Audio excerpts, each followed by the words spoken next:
Maka malaikat maut turun ke sini. Makanya ketika sakaratul maut sudah datang, maka yang baca Quran hentikan. Kenapa? Oh, memang gitu, ya.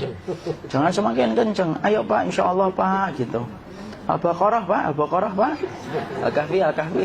Enggak lah. Yang baca Quran berhenti dulu. Kemudian digantikan dengan kita mentalkin. Antum agak ke sana dikit. Masya Allah ya. Orang yang meninggalnya kooperatif ini.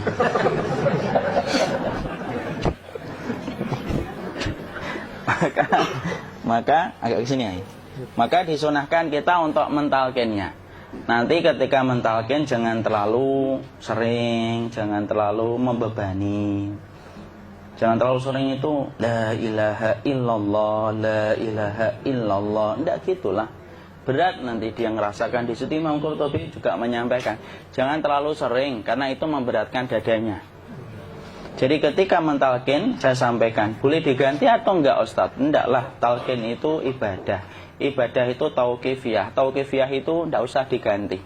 Karena Rasulullah mengatakan, lakinu ala mautakum la ilaha illallah. Talkin orang yang meninggal di antara kalian dengan la ilaha illallah. Enggak usah diganti Allah Ustadz yang lebih singkat, lebih pendek. Tidak usah. Subhanallah Ustaz, tidak usah. Kenapa? Karena talqin sudah ditetapkan ucapannya oleh Nabi, begitulah kita mencontohnya. Jadi tidak usah diganti. Cara mentalqin, jadi kalau keadaan sudah tenang, tolong kalau sudah sakaratul maut jangan ditinggalkan. Karena sesungguhnya pertempuran setan itu pada detik-detik kematian semacam ini. Dan betul-betul berusaha untuk menjadikan dia murtad. Nanti makanya di situ di buku nanti dibahas kan, pertempuran setan itu sampai detik-detik orang mau mati itu sudah ayo kufur, murtad aja tuh, kamu sakit kan? Nah, itu kayak gitu. Makanya jangan ditinggal. Capek gitu kok nggak meninggal gitu ya. Udah gantian mas. Dan jangan kemudian meninggalkannya. Mangkat dulu gitu. Tidaklah, janganlah. Terus ditampingi terus. Kalau bisa ya sudahlah, berikan waktunya kita untuk sementara waktu itu betul-betul berkhidmah kepada orang yang kita cintai terakhir kalinya. Cara kita kemudian mentalkin adalah, yaitu adalah di sebelah kanannya la ilaha illallah. Biarkan dia mencerna dulu, tidak usah buru-buru kemudian kita langsung nimpali lagi. Dia mencerna dulu sembari kita doakan, peluk, ya Allah dimudahkan gitu. Kalau ada orang yang bisa ngucapin la ilaha illallah, itu siapa yang memberikan itu Ustaz? Yang memberikan kekuatan Allah Pak. Karena ngomong aduh aja sudah tidak mampu. Makanya Allah berfirman dalam surat Ibrahim, yusabbitullahu alladhina amanu bil qawli tsabit fil hayatid dunya wa fil akhirah. Allah teguhkan perkataan orang yang beriman dalam kehidupan dunia dan akhirat. Dunia itu ya ketika menjelang kematiannya. Makanya dia bisa ngomong la ilaha illallah. Sebenarnya ngomong aduh aja udah gak mampu. Kalau bisa ngomong, dia pasti ngomong aduhnya dulu. Tapi Allah yang menggerakkan. Ngomong la ilaha illallah. Makanya mangkana akhiru kalamihi la ilaha illallah dakhalal jannah. Barang siapa akhir kalamnya itu adalah la ilaha illallah, pasti masuk surga. Makanya kita lagi la ilaha illallah. Dah. Cerah dulu. Enggak usah minta diburu-buru ya. Enggak usah gini. Ayo la ilaha illallah. Ayo.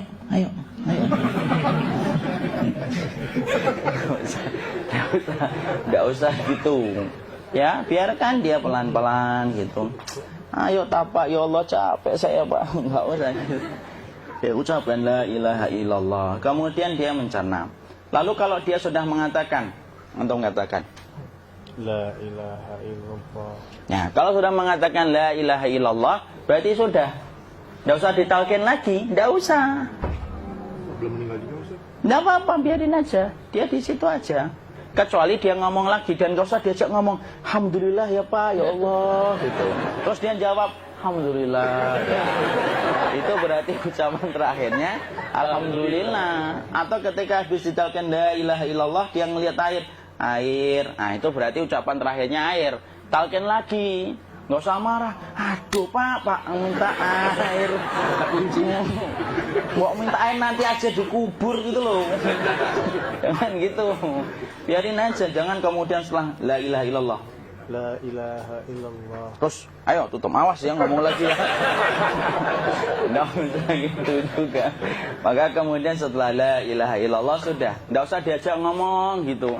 Terus kemudian nggak usah ada anaknya perempuan, ya Allah Pak, sudah bisa ngomong la ilaha illallah, usah gitu. Cukup dalam hati alhamdulillah gitu. Diam kita dengerin gitu.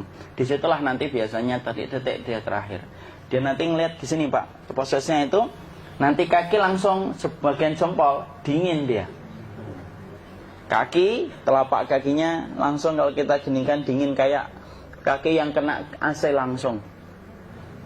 Kemudian dia langsung ningkup gini, dikit dia, mulai kaku dia.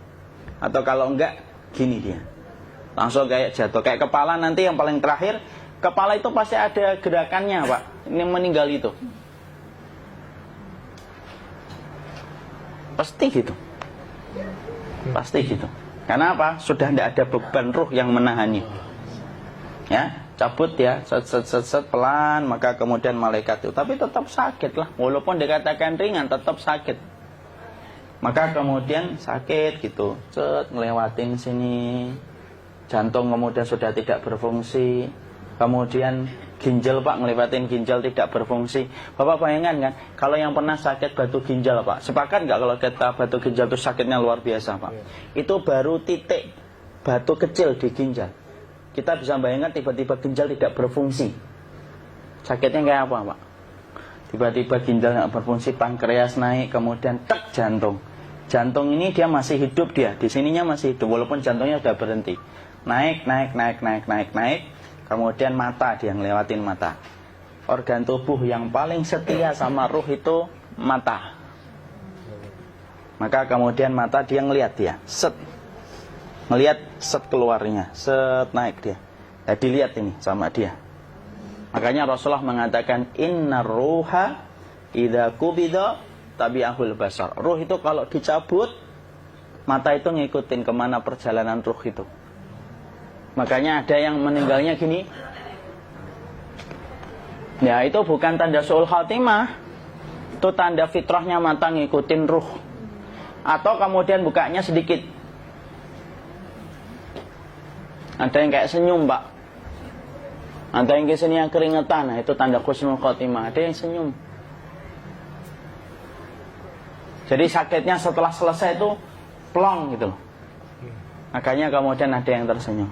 Maka itu tanda. Kalau kita ngelihat orang yang membuka mata kayak gini, tidak usah takut.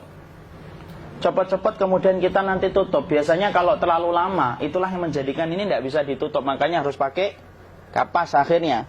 Karena apa? Karena pas meninggal nggak langsung ditutup. Biasanya karena perawat takut, dokternya juga nggak tahu itu, dibiarin itu. Makanya ada beberapa mata yang ditutup pakai tensoplas kan? Sebenarnya kalau langsung bisa nutup dia, fitrahnya nutup mata itu. Jadi kemudian kita baca Allahumma firlahu warhamhu wa'afihi wa'fuanhu atau bismillah wassalatu wassalamu ala rasulillah, tutup. Bismillah. Tidak usah takut. Kecuali buka lagi ya, ini baru kita kabur bareng. Kalau buka lagi Pak, insya Allah Pak, ya Allah ya kita kabur bareng-bareng Pak. Diusap Pak, diusap gini. Enggak disenggol gini enggak. Begini kan, sudah meninggal dunia. Tangan boleh begini, boleh diluruskan, tidak ada ketentuannya. Boleh gini, boleh kemudian lurus. Tidak usah disalahin kalau ada yang lurus. Lu itu tangannya gimana sih? Posisikan kayak sholat. Tidak ada perintah kayak gitu. Jadi kemudian dikondisikan saja. Terus maka kemudian dipijit-pijit, akiknya dikeluarin. Kemudian jamnya dilepas, gigi palsunya dilepas kalau ada. Ya. Kemudian apa setelah itu? Coba buku.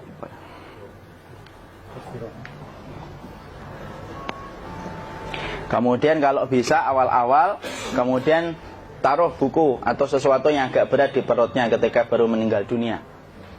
Kenapa kemudian ditaruh kayak gini?